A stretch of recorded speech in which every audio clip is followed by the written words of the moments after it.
इसलिए हम बार बार आपको सचेत करते हैं कि यही वो समय है आपको महान बना सकता है। कोई नशा मत करो। यदि आप संयम से रहे, जब तक ज्ञान हो तब तक ब्रह्मचर्य से रहो।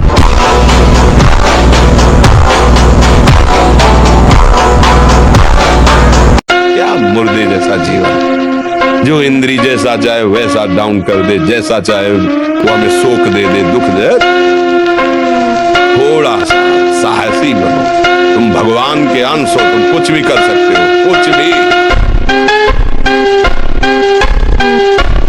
जो सच्चाई से चल रहा है पर पाप हो गया, पाप हो रहा है, सच्चाई से चलना चाहता है पर पूर्व अभ्यास, पूर्व गलतियां, भगवान उसे साधु बना देंगे, भगवान उसे माफ कर देंगे। लेकिन जो मस्ती के लिए पाप करते हैं, अरे यार बाद में गंगा नहा लेंगे, बाद में वृंदावन, उनकी दुर्गति पक्की है, उनकी दुर्गति पक्की है। आज आपका प्रश्न बाद में पूरा होगा, उत्तर पहले दिमाग हमारा तैयार कर लेता है। ये हमको बताते थोड़ी कि हम प्रश्न क्या करने वाले हैं। ऐसा नहीं है कि पहले हमें प्रश्न बताया गया हो फिर हम उसका उत्तर चयन किया हो, फिर नहीं, आप करो, आप प्रश्न करो और पूरा नहीं होने देंगे, उत्तर भगवान पहले यहाँ कर देंगे। संयम से रहो, व्यायाम करो, भजन करो, सत्संग सुनो, सबको सुख पहुंचाने की भावना। अभी कमल जैसे खिले रहोगे, मुख प्रसन्न, तन तेज विराजा, कीने से रामचंद्र कर काजा।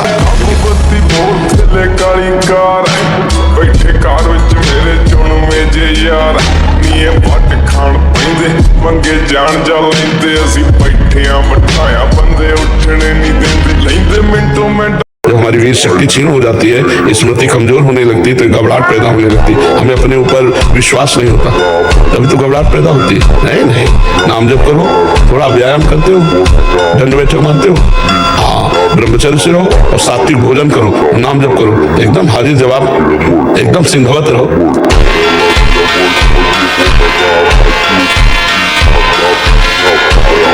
ब्रह्मचर्य जो होता है एकदम उफान मारता है, जैसे सांप को छेड़ दो फुसकार करे, ऐसे होता है ब्रह्मचारी।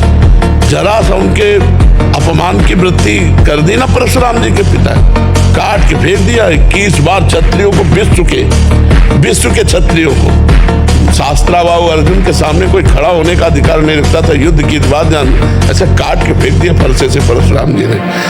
उनका ब्रह्मचर्य ही तो था।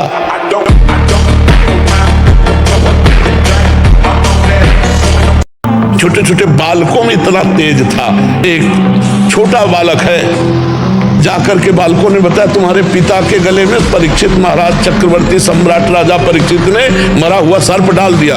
तो उनका ऐसा, उसे चक्रवर्ती सम्राट होने का गर्व है, वो समझता है ऋषियों में अब ताकत नहीं रही। जल उठाया और कहा मैं श्राप देता हूं, आज के 7वें दिन तक्षक नाग आएगा और उस परीक्षित को काटेगा और वो मर जाएगा। बालक थे श्रृंगी ऋषि, कोई ऋषि नहीं काट सका उनके वाक्य को। वो आखिरकार 7वें दिन सांप आया और काटा और महाराज का शरीर छूटा। जब से मोबाइल चला ना, तब से गंदी भावना का बच्चों में सृजन हो गया, गंदी गंदी बातें। अब तो लिव इन रिलेशन भी चल गया है। काछवास मन निश्चल राखे, धनी धनी जननी तेरी, नरसिंह मेहता जी कहते, पराई माता बहनों की तरफ कभी भी हमारी काम दृष्टि नहीं हो।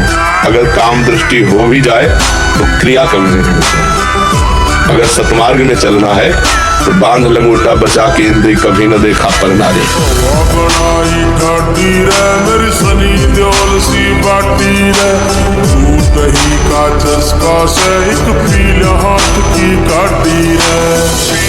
जब वीर है वो बल है, वो छीन हो गया तो मतलब हम जब जैसे सत्संग में बोलते हैं हमारी कमर दर्द करेगी, तुम्हें चक्कर आएगा, तुम्हें घबराहट पैदा हो जाएगी, कोई कार्य करने की इच्छा नहीं होगी, तुम्हारी जरा सी बात सोच करके तुम घबरा जाओगे, कई तरह, और लघु शंका को बैठोगे, जरा सा स्पर्श करोगे वीर निकल जाएगा, आपकी दुर्गति हो जाएगी। तो हम ऐसे थोड़ी बोल रहे हैं। हाँ, लेकिन अगर आप हमारी बात मानो तो अभी कुछ नहीं बिगड़ा है, सब ठीक हो जाएगा। आप अच्छे आदमी बन सकते हो, आप स्वस्थ बन सकते हो, क्योंकि अभी आप में इतना आत्मबल है कि अपनी कमी को समाज में कह दिया। देखो, अगर बहुत वैसे सोचो ना तो हिम्मत नहीं पड़ेगी ये बात करने, क्योंकि गंदा आचरण है ना, लेकिन तुम्हारे अंदर अभी आत्मबल है, तुम अभी सुधर सकते हो।